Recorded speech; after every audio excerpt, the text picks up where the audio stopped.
afternoon and welcome to Seniors Count. I'm your host, Tula Mall. On our show, we believe that you are the foundation on which Boston was built. So our goal is to connect you to resources, benefits, and information to enhance your life. Thank you for joining us. Today, my guest is Elderly Commission Health and Fitness Advocate Mike McColgan, who joins us to share more about our 2014 Greater Boston Senior Games. Welcome to the show, Mike. Thank you, Tula. It's nice to have you here and talk about... Nice to be here. Oh, good. Thank you. So why don't you start out by telling us a little bit about what are the Senior Games for those people out there who don't know? Well, the Senior Games that the City of Boston Elderly Commission offers, they're called the Greater Boston Senior Games.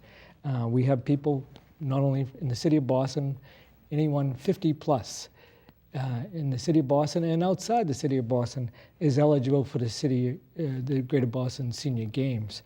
And within within the Greater Boston Senior Games, we offer a bowling and billiards tournament, golf tournament, a bocce tournament, half-court basketball, and tennis. And this year, we're going to have a kind of a non-competitive event called... Okay, well, before you go there, sure, because I do want to talk about all these sure. things, but I'm just summarizing it a little bit.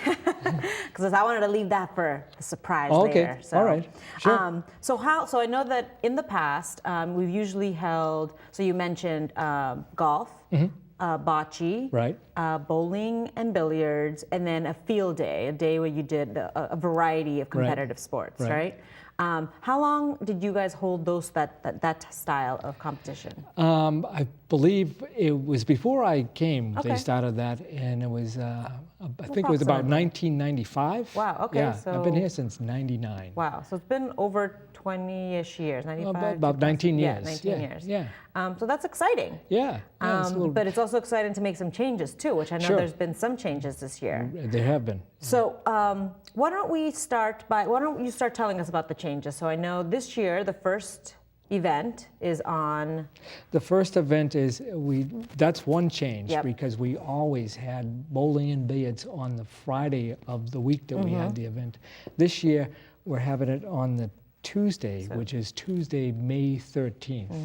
And so there's been changes in the order of the games this year? Yeah, okay. Little bit. Little bit. So Tuesday we're doing the bowling and billiards? Bowling and billiards. Bowling is very popular. It's at Dorchester Bowl. Maybe I should say right now, if anyone's interested, they can contact me, and I'll repeat this during the presentation. But they can call me if they're interested in registering. My telephone number is 617-635-4168.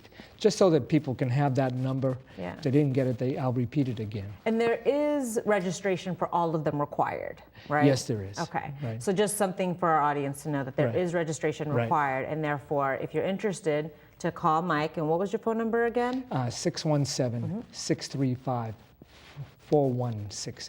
To get the registration form. Right. The registration form is also found in the magazine, which is printed. I think I have a copy of it. Right. So this is, if you see this anywhere. It's the most current. It's the most current, the April. Right. And the registration form is actually right on the back. Right. I know you can't see it very well on TV, Excellent. but this you can see. So let's talk about now, so that was Tuesday. Yep. Bowling and billiards. Now what happens on Wednesday now? So Wednesday, May 14th. Wednesday, May 14th is golf, and that's at the William Devine Golf Course in Franklin Park. Its registration is at 7 a.m. It's an early one. Wow, yeah. And so that is what we call a shotgun. And by that, we mean that there are people, as we start out, we use golf carts, and every hole starts at once. Okay, so not everyone starts at hole one. You have them divvied out throughout the course. Yeah, so people are assigned their starting hole. Yeah. And do you need a team? Or, so let's say no. I know 3 people or 2 people.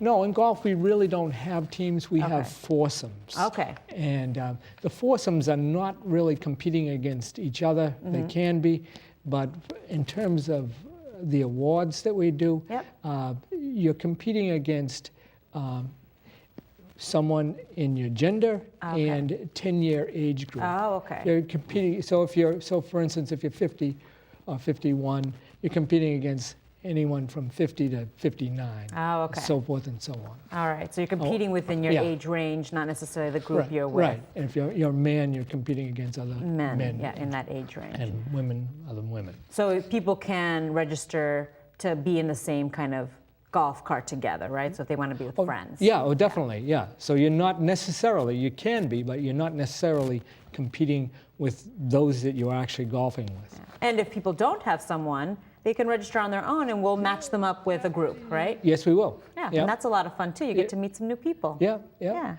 All right, now tell us what's happening on Thursday this year. So Thursday, May 15th. Thursday, May 15th is Bocce, Oh. and that's in Langone Park in the North End. And so bocce is an Italian It's an Italian lawn sport. lawn Yeah, sport, okay. yeah. With balls and a special court, Right, right? right. Okay. And then, so this year, I know we're giving Friday is a rest day. Right. So all competitors can relax. Right. And may take a breather. Yeah. Recuperate. Right. And then Saturday, what's going on Saturday? Saturday, we're going to have half-court basketball, which is a team sport. Yep.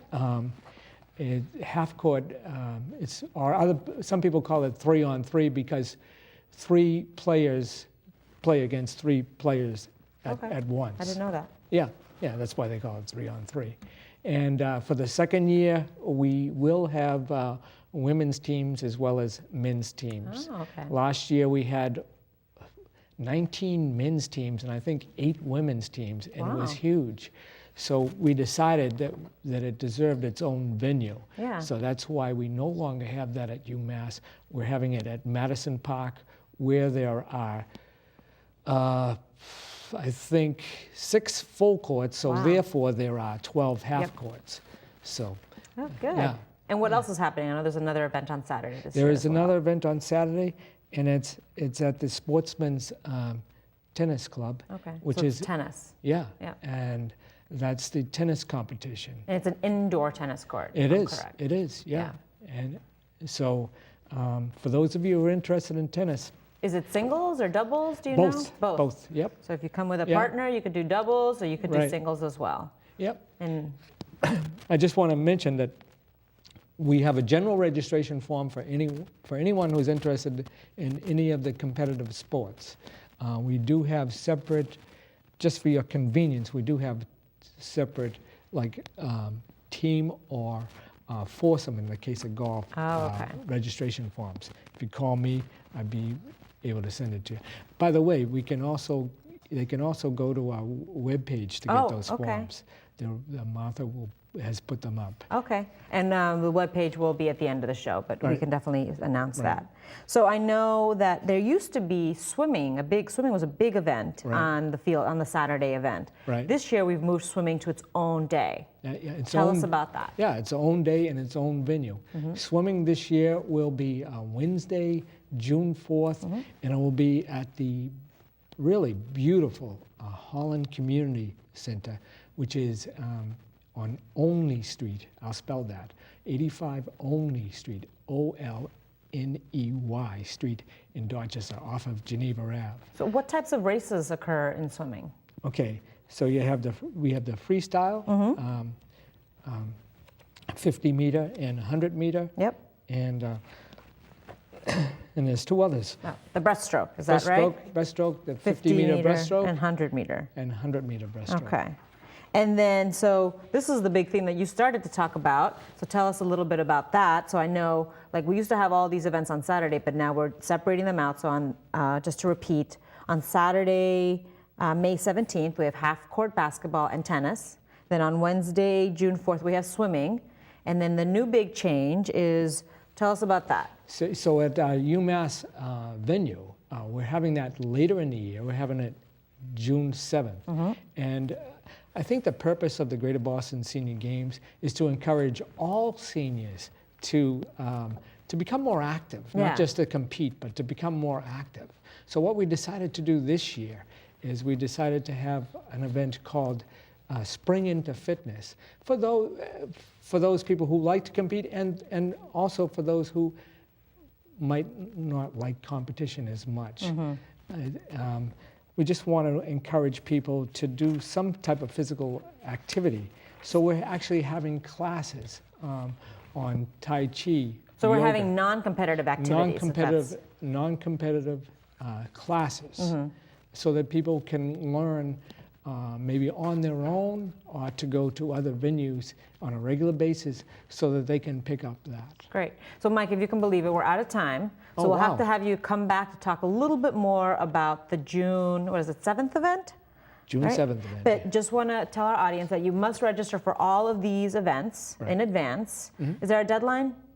There is a deadline for the May events that I mentioned. All Okay.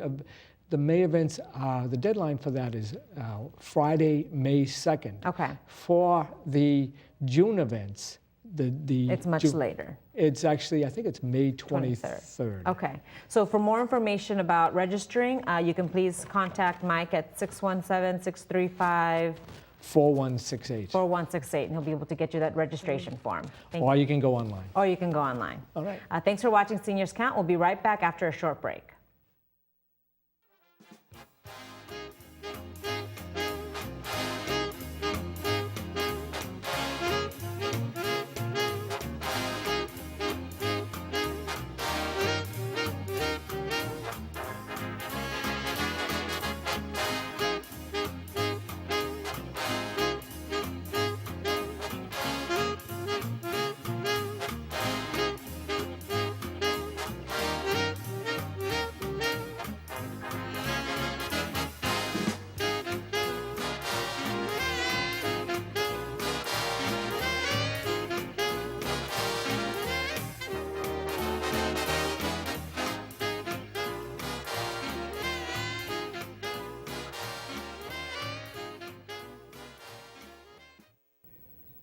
Welcome back to Seniors Count. I'm your host, Tula Mall.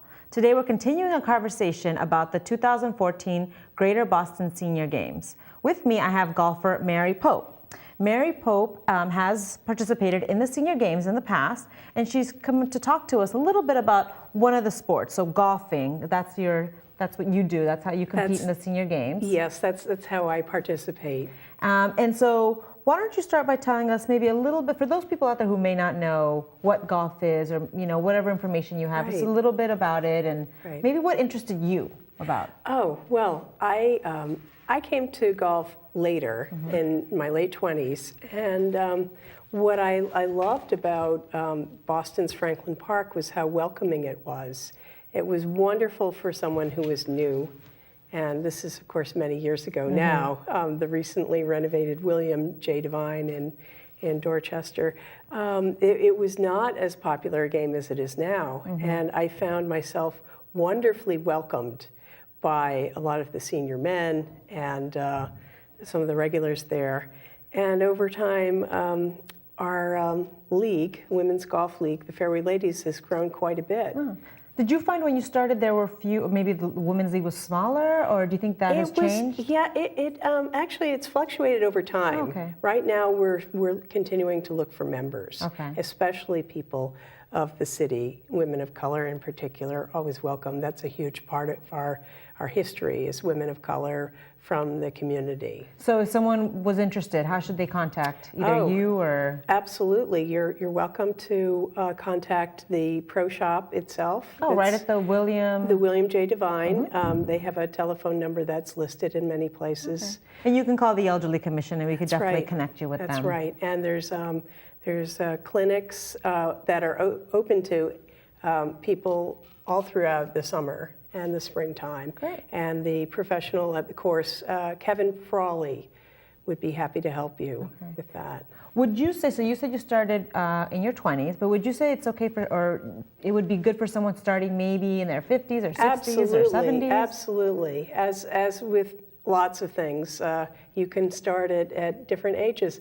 You just have to keep your expectations realistic. Yeah, you know? yeah, as with anything, you have to start slow and move into it. And make sure to relax and enjoy yourself. Yeah, and that's what it's all about. Absolutely. So why don't you tell us a little bit about what you're holding here, and maybe give maybe a demonstration or a tip that you would give to someone who's starting out to golf. Yeah, sure, I'd be happy to. Although I want to say that I'm actually certainly not the most qualified, not being a professional, just being a casual golfer who has a lot of enthusiasm. Probably Want me to hold something? Yeah, that probably it's best to just show you with an iron. For those who have not played in some time, the equipment really has advanced so much. When I started playing in the late 80s, some of the clubs people had really made it challenging for people to play well. And this is kind of a standard thing. It's not high tech at this point, but it's a heavy-soled, cavity-backed club. And this one just happens to be Nike. Not that really matters terribly. But they are so much lighter weight and easier to swing. And when we're finding our bodies a little bit stiffer, having a little harder time turning, it just makes things a lot easier to get the ball up in the air. What I think is also really important, even if you're not going to invest in buying say a secondhand, newer generation of equipment of golf clubs, is getting the grips redone, because that makes all the difference. It should be pretty easy for you to hold the club, even just like this. Wow. Even as a senior. Barely got one finger on there. Yeah, in it's your palm. also resting on the palm, pad, yep. the pad of my palm. And what I was just going to mention is it's the grip itself, the physical grip, and the way you hold the grip. You want to form kind of a V like this and have this pointing over your right shoulder. And then you can either do a baseball grip like this, or interlocking, or this is called the Varden grip. And so you recommend a glove as well. I noticed you have one glove. Absolutely. There's a lot of people who don't have, they feel they don't have the need for gloves, but honestly, in a lot of cases, it'll protect your skin from getting calloused. Yes, and that can be uncomfortable, and then you won't want to play for a while. So it defeats the purpose. Yeah, because in one game, how many swings do you think you take? Oh gosh. Well, it can vary for especially the non-professionals. Something like along the lines of you shoot 100 or 80 or something like that. There's a lot of rubbing. And of course, probably part of that, a large part of that is putting. So that's perhaps 25 to 35 shots. So about 75% of your game is going to be using one of these clubs. Yeah, and so definitely important to have that glove to protect your hand, especially as you're starting out. Exactly, yeah. So do you want to demonstrate maybe a swing? Sure. If you want me to move, tell me which way to go. Yeah, I'm going to be, I suppose, going this way. So, and an important thing to remember is when you're out there, try to relax, because tension is a huge killer in golf. And I think people can actually hurt themselves when they haven't, when they're worried about how they're doing, as much as how they're, how in general they're feeling. So you want to make sure to do stretches first. Maybe that's a good thing to demonstrate. Pulling your hamstrings a bit. A lot of people do this sort of movement. Loosen up their arms. Loosen up the arms, the neck. Shoulders. That's kind of a problem that I have to pay attention to, is making sure your neck is loose. So when you're addressing the ball, you can pick out a place, even if there's no ball there. And what you want to do is make sure that you're using your kind of sense of geometry here. Like your hips should be lined up, your shoulders should be lined up, pretending that the ball is there. You want to bend your knees a little bit. I'm pretending to shoot that way. And then you don't have to take a big swing these days, just a little bit. And it's amazing how far it'll go. Wow. And so that's a pretty big range of motion. It is, but this is an abbreviated swing, actually, I showed you. A lot of women, we have the tendency to overswing, and that's when you start to lose your balance. Okay. So And you said in the women's group, there's classes and people can learn how to do this. there's classes not with the women's group Okay. exactly, but there are clinics, classes geared towards women. Okay. And actually, on Sunday afternoon, we have a 9-hole group. We're calling it Late Risers Club. And that's probably going to be starting in a couple of weeks.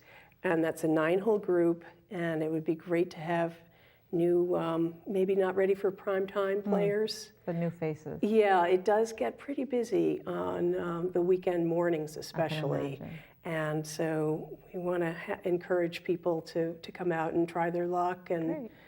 yeah, that would be So nice. tell me, or tell the audience, like your 2-minute speech if you were trying to convince someone to start golfing. Like what would you tell them? Well, let's see. What you enjoy about it. What I guess. enjoy is being outside. I like walking. Franklin Park is a wonderful place. George Wright has its other different sort of beauty. It's more of a tree-lined golf course. Franklin Park has more of an openness to it. I love being up there and seeing the wildlife, the hawks flying around. Quite often, you meet people you would not normally meet. I have a lot of friends from golf I probably would not have had if I hadn't started playing golf. Is this something you do on your own, or do you go with friends? I usually go with friends. I have at times gone up just to see who I would meet there. But you can. It's something if you're just practice starting, you can do by yourself. You could. I would recommend going and checking in with the pro shop. Okay. Sometimes just to save yourself a lot of disappointment, frustration. It's better to just at Be least with someone. be with someone, check in with Kevin about a lesson or a tune-up. Great. Well, Mary, if you can believe it, our time is up. But thank you so much for coming and showing us just some quick tips about golf. And we look forward to seeing you it's my at the pleasure. games and maybe Yes. some of your friends as well. It'll be wonderful. It will I'm be. looking It's gonna be a forward to nice it. day. Beautiful, yes. We deserve Thank it. you. Thank you, No Tula. problem. Thank you. So thank you for watching Seniors Count, brought to you by Mayor of Boston, Martin J. Walsh, and our Commissioner, Emily Shea. To contact us, please call 617-635-4366, or you can call the Mayor's 24-hour hotline at 617-635-4500. You can also email us at elderly@boston.gov, and you can find us on Facebook. Have a great afternoon. I see skies of blue and clouds of white, bright blessed days, dark sacred nights, and I think to myself, what a wonderful world.